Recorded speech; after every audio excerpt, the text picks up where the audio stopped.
MSNBC people, some of them, I think Rachel Maddow's pretty smart. I don't know how smart Chris Matthews is, been around a long time. I definitely know the smarts level of Joy Reid. I got to start with a little bit of humor on this Monday as we get ready for a lot of travel this week. After the show, we're headed to Charleston, South Carolina. I got to go to the debate tomorrow night. I got to be there. I got to interview people. We're going to have so much fun in Charleston. Cannot wait. Just remembered I can't find my microphone. Eric Hansen, we got to get a microphone for the iPhone. Maybe we'll send Derek on a, well, we could find one in Charleston, right? Somebody's got one of those USB mics. You know, when I started out in radio and I would go on a remote, and I'll never forget one of my first remotes was in the Sheraton Hotel when I lived in Greenville, South Carolina. I covered the Democrat National Convention. And we had what looked like the room that launches the space shuttle. We had wires hanging, duct tape, antennas. And I interviewed Senator Strom Thurmond. I'll never forget this. They thought I killed him. They thought I killed Senator Thurmond. We brought him into the hotel room, and I was so nervous. I'm this young talk show host in Greenville, South Carolina. On my first big assignment, I was sent to New York City to cover the Democrat National Convention. And my big get was Senator Strom Thurmond. Now, he was 110 years old then. Bless his heart. I mean, he lived a long, long life, and he was very elderly.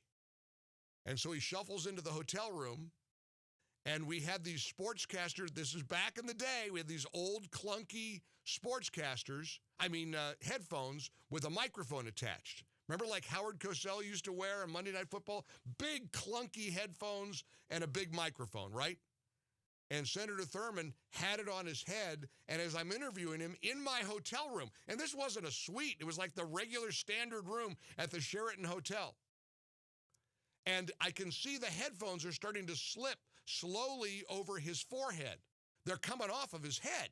And I don't know what to do because I'm afraid the headphones are going to come off Senator Thurmond's head as I'm interviewing him in my hotel room at the Sheraton Hotels. Mike Gallagher on WFBC. Here I am. It was like my first remote, and I didn't want to screw this up. So I reach across the desk to adjust the headphones on Senator Thurmond's head. They come completely off. They snap. They hit him in the face. They knock his glasses off. The people that were with him jumped about 3 feet in the air. They think I reached out and hit him. I think they think I reached across the desk and assaulted Senator Strom Thurmond of South Carolina when I was just trying to adjust his headphones. I thought only me. Only me. That's almost as good as the time we interviewed Robert Byrd at the Democrat convention, and I had callers lined up to ask him, because, he was a former Klansman. Only leave it to the Democrats to lionize a Democrat big shot who used to be literally in the Ku Klux Klan. I don't know there are any Republicans who've ever been in the Ku Klux Klan, but Robert Byrd was, and so I had this whole scheme. I was in the arena for the Democrat convention, and we had him booked. It was like whatever time, 45 after the hour, we're going to get Senator Robert Byrd. And so we had callers on hold that were going to ask him, hey, Senator, because I was going to say, hey, Senator, let's take some phone calls while we have you here. All right, Mike, fine, we'll have it. And I had callers lined up who were going to ask him, hey, Senator Byrd, can you give us some tips on how to make sheets really white, how to get white sheets really white in the wash? How do we do that? And I was all set. It was going to be like a big prank. Well, the man comes down the hall, and he's wobbling, and he's teetering, and he was really old. He was old. He was ancient. And I couldn't go through with it. I just couldn't do it. It was too cruel. I thought, it's not. He's an old man. I don't want to upset him. I don't want to. So but the callers were ready. They were ready to go. Anyway, let's talk about the stupidity of Joy Reid. Remember the Ron Burgandy scene in the movie Anchorman where he was so dumb, he couldn't read the teleprompter. And the teleprompter would say, hello, what was the famous line? I'm Ron Burgandy, but he didn't say it. he said it with they had inserted a question mark on the teleprompter. Reminds me of the famous scene in Veep with Selena Meyer standing in front of the joint session of Congress and the teleprompter went out, but I digress. Excuse me, let me stay focused. Focus, Gallagher, focus. So here's Ron Burgandy, played by the great Will Ferrell, and it said he was good evening, welcome to Action News, and it says, instead I'm Ron Burgandy with a question mark. So the dummy would say, good evening, Action News, I'm Ron Burgandy. I'm Ron Burgandy? He would ask it like a question. All right. Same thing happened to Joy Reid, only in real time. This is not a comedy movie, although it's comedy. This is what a dummy Joy Reid is. She's reading the teleprompter and didn't do such a good job. If it's Sunday, it's Denny Denny Denny. In this instant, Vice President Mike Pence's chief of staff, Mark Short, refuses to, Denny Denny Denny. What does that mean? Oh, my producers wrote that in there. It's deny, deny, deny. Denny, I'm like, who's Denny? Basically, you have the vice president's chief of staff just sort of making stuff up. That woman makes a lot of money.